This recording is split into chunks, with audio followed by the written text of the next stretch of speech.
Саламатсыздарбы, Овуда Лондон BBC Кыргыз кызматы студияда сиздер менен Акчолпон Койчиева. Дүйнөлүк жаңылыктар менен тааныштырабыз. Сириядагы химиялык чабуулду талкуулоо үчүн АКШ мамлекеттик катчысы Москвага келди. Алдыңкы 7 мамлекет Орусияга каршы санкция боюнча бир пикирге келген жок.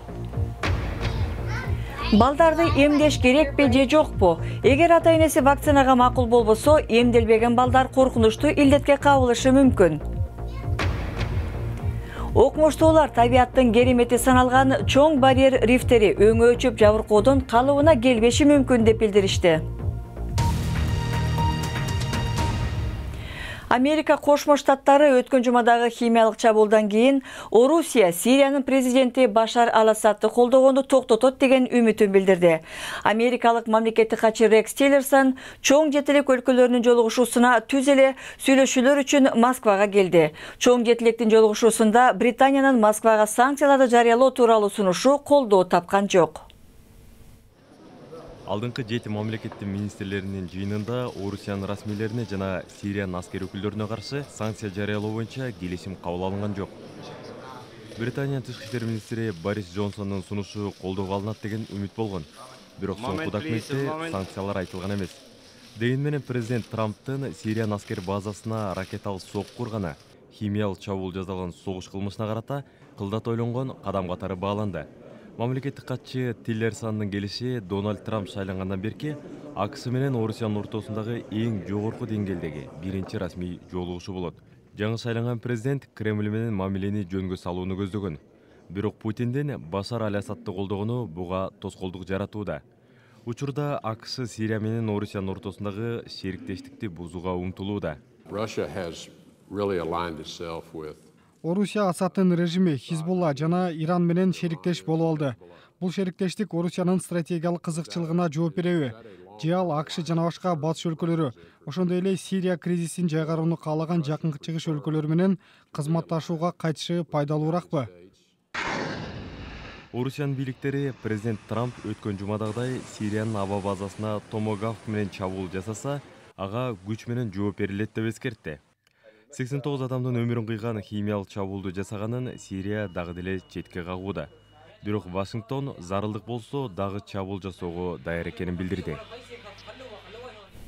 Эмдөө программаларынын натыйжасында жыл сайын миллиондогон адамдардын өмүрү сакталууда. Бирок АКШнын президенти Трамптын илимге негизделбеген комментарийлеринен кийин айрым врачтар кабатырлануусун билдирүүдө. Америкада эмдөө кеңири тараган, бирок балдарын эмдөөдөн баш тарткандардын саны өсүүдө. BBCнин кабарчысы өлкөдөгү эмдөөдөн өткөрүү деңгээли өтө төмөн деп саналган Вашон Айлендке барып келди.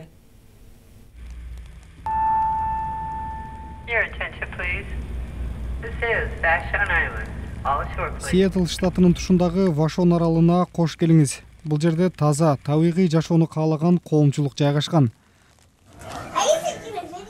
Бүгүн Изадора арстан болуп ойноп жатат. Бул балдардын ата-энеси аларга бардык жакшылыктарды каалайт.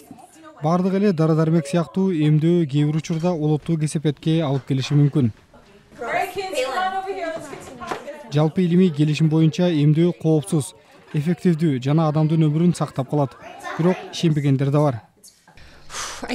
Менин оюмча, ар бир ата-эне үчүн бул оңой чечим эмес. Себеби биз жашаган коомдо саламаттыкка караганда пайда көрүү үстөмдүк кылат.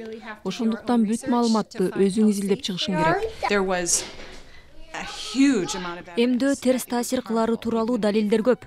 Илимий түрдө далилдей албасак да, өз ара сүйлөшүп жатып билип алдык. 4 жаштагы эгиз кыздар Лилани менен Скарлетт бүгүн эмделет. Биз балдарыбызга вакцина кылуу керек экенин эч шек санаган жокпуз. Оорутушу мүмкүн, бирок ал кызамык сыяктуу чоң илдеттерден сактап калат. АКШда эмдөөгө чейин кызамыктан жүздөгөн жаш балдар каза болчу. 43% of our children have a chronic disease. That is not normal. Бул киши Трамп администрациясынын эмдөө коопсуздугу боюнча комитетине жетекчи болууну каалайт. Роберт Кеннеди Junior эмдөөгө каршы чыгып келет. Ал шайлоодон кийин президент Трамп менен жолугушкан. Адегенде чыныгы илимди карап, анан ишенели. Мен расмийлерге ишене бербейм. Баарыбыз эле сынчыл көз менен карашыбыз керек. What are we getting to do now, Scarlett? Бейтапканада болсо Лилани менен Скарлетт уколдорун алып соронушту окшойт. Алардын ата-энеси аралдын саламаттыгы үчүн балдарынын ыйына чыдап коюш керек деген пикирде. Сиздер көрүп жаткан BBC кыргыз кызматы жаңылыктар менен тааныштырууну улантабыз. Стокгольмдо өткөн 5-күнү жүк ташуучу унаасы менен жөө кишилерди тебелетип кеткен шектүү террордук мүнөздөгү кылмышты жасаганын моюнга алды, дейт анын адвокаты. Швецияда баш баанек сурап келген теги өзбекстандык Рахмат Акилов соттук угуулар маалында кылмышын моюнга алган. Бүгүн 29 жүргүнчү ташыган Өзбекстандык учак Тажикстандын борбору Дүйшөмбүнүн аэропортуна келип конду. Эки борбор кала ортосунда 1992 жылы түз аба каттамы токтогондон бери биринчи жолу жүргүнчү учагы каттап отурат. Эки өлкө түз каттамдарын февралдан тарта калыбына келтирүүнү макулдашкан, бирок техникалык жана бюрократиялык себептен улам кечеңдеп келди. Amnesty International'дын билдирүүсүнө караганда, былтыр Кытайда өлүм жазасына тартылгандардын саны дүйнөнүн бардык өлкөлөрүн бириктиргенден да көбүрөөк болгон.